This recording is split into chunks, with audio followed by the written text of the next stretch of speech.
Alright, so round 2 here. Level 2 is our Volcanic Area. And I really like these little cutscenes. They're super cute. It kind of gives you an idea of what you're in for and some of the obstacles that you might face. So here you can see we're running away from, I guess, essentially a little turd guy. But yeah, the lava doesn't quite work like that in these levels. Nothing gets hurt other than you by lava, unfortunately. Alright, so we just picked up another power-up. You can see in the bottom left corner, there's another one, and that's essentially an explosion tool. And you can actually use that to explode all the enemies on screen. And I'll show you an example of that in a bit. Not right now, because it's not quite strong enough. But we definitely want to pick that up as much as possible.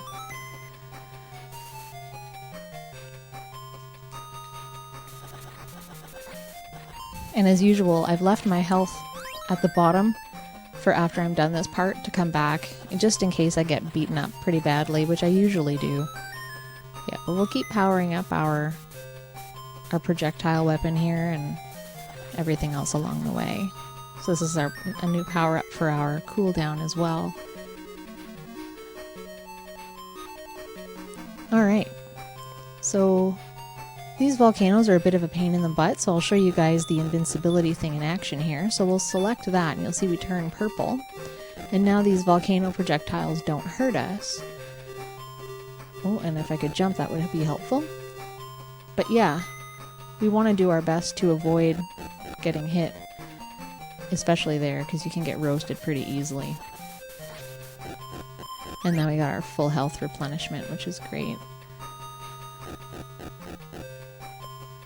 The game can sometimes be a little bit unfair with enemy encounters because they'll push you, and I'll probably run into a situation where that happens, but you know, if something's moving in your direction, it can like push you and keep hurting you, like you don't go invincible after you get hit.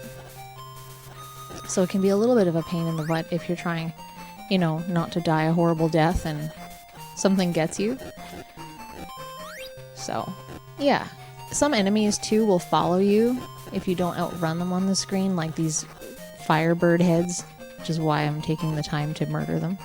This is also a bad spot for accidentally running, because you can just be walking along your merry way and then all of a sudden go into sprint mode and find yourself in the lava. And it's not very easy to get out of the lava. Not every platform is reachable from the lava, which can leave you quite vulnerable actually. So you want to make sure that you're keeping your eyes on your sprints. And every enemy has a pattern too, which is learnable. Just a matter of figuring it out. And before we go that way, we're going to kill this bird head, because I don't want it following us. Alright, we're going to go for the upper path here, so that we can power up our invincibility a little bit more to fight this giant turd. It's like, I don't know, it looks like a giant turd. If we didn't have an upscaler, I'm sure it would look even more like a giant turd than it already does. But you can see our invincibility is lasting quite a bit longer than it was. So that's definitely nice. Oh dear. Falling in lava is never a good idea. Nice tiny jumps here. To get past that, we're going to get our invincibility back again and fire away at this second giant turd boss. Really like to beat him. Come back here. There we go. And we'll get our health replenishment again. This jump is hard and I missed, but not the end of the world. What I find really helpful too is that those volcanoes get blocked by these platforms, so that's super helpful. You really don't want to be dealing with 4 different volcanoes if you can help it.